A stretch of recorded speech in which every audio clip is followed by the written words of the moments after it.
Bison ಇದು ಧ್ರುವ ವಿಕ್ರಮ್ ಹಾಗೆ ಅನುಪಮ ಪರಮೇಶ್ವರ್ ಅವರು ಮುಖ್ಯ ಪಾತ್ರದಲ್ಲಿ ಕಾಣಿಸಿಕೊಂಡಿರುವಂತಹ ಚಿತ್ರ.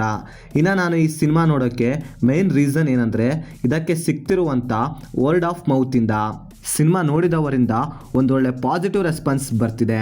ಸೊ ಹಾಗಾದರೆ ಬನ್ನಿ ಈ ಸ್ಪೋರ್ಟ್ಸ್ ಡ್ರಾಮಾ ಸಿನಿಮಾ ಹೇಗಿದೆ, ಸಿನಿಮಾದಲ್ಲಿ ನನಗೇನು ಇಷ್ಟ ಆಯಿತು, ಏನು ಕಷ್ಟ ಆಯಿತು ಅಂತ ಕಂಪ್ಲೀಟಾಗಿ ಈ ವಿಡಿಯೋದಲ್ಲಿ ನೋಡೋಣ.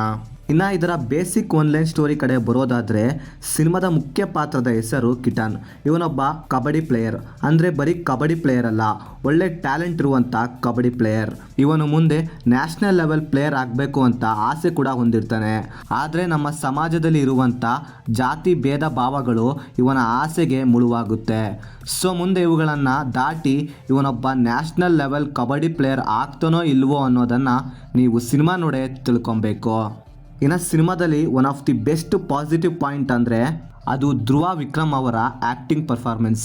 ಅದು ಎಷ್ಟು ಚೆನ್ನಾಗಿತ್ತು ಅಂದರೆ ಅವರ ಕೆರಿಯರ್ನ one of the best performance ಅಂದರೂ ತಪ್ಪಾಗೋದಿಲ್ಲ ಅಂತೀನಿ.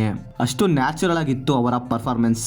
ಹಾಗೆ ಸಿನಿಮಾದಲ್ಲಿ ಆಲ್ಮೋಸ್ಟ್ ಸೀನ್ಸ್ಗಳನ್ನು ರಿಯಲ್ ಲೈಫ್ನಲ್ಲಿ ನಡೆಯೋ ಇನ್ಸಿಡೆಂಟ್ನ ಬರ್ಕೊಂಡು ಅವುಗಳನ್ನು ತುಂಬ ಎಫೆಕ್ಟಿವ್ ಆಗಿ ಪ್ರೆಸೆಂಟ್ ಮಾಡಿದ್ದಾರೆ.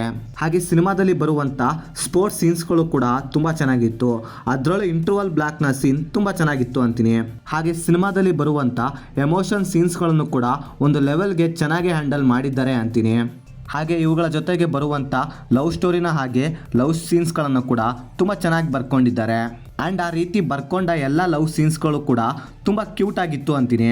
ಇನ್ನು ಸಿನಿಮಾದ ಕ್ಲೈಮ್ಯಾಕ್ಸ್ ಅಂತೂ ತುಂಬ ಎಫೆಕ್ಟಿವ್ ಆಗಿತ್ತು. ನಾನಂತೂ ಫುಲ್ ಸ್ಯಾಟಿಸ್ಫೈ ಆದೆ ಆ ಕ್ಲೈಮ್ಯಾಕ್ಸ್ನ ನೋಡಿ. ಇನ್ನು ಸಿನಿಮಾದ ಸಿನಿಮಾಟೋಗ್ರಫಿ ಹಾಗೆ ಸ್ಕ್ರೀನ್ ಪ್ಲೇ ತುಂಬ ಸಾಲಿಡ್ ಆಗಿತ್ತು ಅಂತೀನಿ. ಹಾಗೆ ಸಿನಿಮಾದ ಬ್ಯಾಕ್ಗ್ರೌಂಡ್ ಮ್ಯೂಸಿಕ್ ಡೀಸೆಂಟ್ ಆಗಿತ್ತು ಅಂತೀನಿ. ಅಷ್ಟೇನು ಎಫೆಕ್ಟಿವ್ ಆಗಿ ಇರಲಿಲ್ಲ ಅಂದರೂ ಓಕೆ ಪರವಾಗಿಲ್ಲ ಅಂತೀನಿ. ಇನ್ನು ಸಿನಿಮಾದ ನೆಗೆಟಿವ್ ವಿಷಯಕ್ಕೆ ಬರೋದಾದರೆ ಸಿನಿಮಾದ ರನ್ ಟೈಮ್ ತುಂಬ ಲೆಂತಿ ಫೀಲ್ ಕೊಡ್ತು ಅಂತೀನಿ. ಅದರಲ್ಲೂ ಇದರ ಸೆಕೆಂಡ್ ಹಾಫ್ ತುಂಬ ಲಾಂಗ್ ಅನಿಸ್ತು. ಇನ್ನು ಸಿನಿಮಾದ ಸೆಕೆಂಡ್ ಹಾಫ್ನಲ್ಲಿ ಬರುವಂಥ ಕೆಲವೊಂದು ಸೀನ್ಸ್ಗಳನ್ನ ಕಟ್ ಮಾಡಿದರೆ ಇನ್ನೂ ಸ್ವಲ್ಪ ಸಿನಿಮಾ ನೋಡೋಕೆ ಬೆಟರ್ ಆಗಿ ಇರ್ತಿತ್ತು ಅನಿಸ್ತು. ಸೊ ಇದೊಂದು ಪಾಯಿಂಟ್ ಬಿಟ್ಟರೆ ಓಲ್ ಆಫ್ ದ ಸಿನಿಮಾ ಚೆನ್ನಾಗಿದೆ ಅಂತೀನಿ. ಇನ್ನು ಸಿಂಪಲ್ ಆಗಿ ಹೇಳೋದಾದರೆ ಇದೊಂದು ಒಳ್ಳೆ ಸಿನಿಮಾ. ಅದರಲ್ಲೂ ನೀವೇನಾದರೂ ಒಂದೊಳ್ಳೆ ಸ್ಪೋರ್ಟ್ಸ್ ಡ್ರಾಮಾ ಸಿನಿಮಾ ನೋಡ್ಬೇಕು ಅಂದ್ಕೊಂಡಿದ್ರೆ ಈ ಸಿನಿಮಾ ಬೆಸ್ಟ್ ಆಪ್ಷನ್ ಆಗುತ್ತೆ ನೋಡಿ. ಇನ್ನು ಸಿನಿಮಾನ ಫ್ಯಾಮಿಲಿ ಜೊತೆ ನೋಡ್ಬೋದಾ ಅಂದರೆ ಎಸ್ ನೋಡ್ಬೋದು, ಯಾವುದೇ ಬ್ಯಾಡ್ ಸೀನ್ಸ್ ಇರೋದಿಲ್ಲ.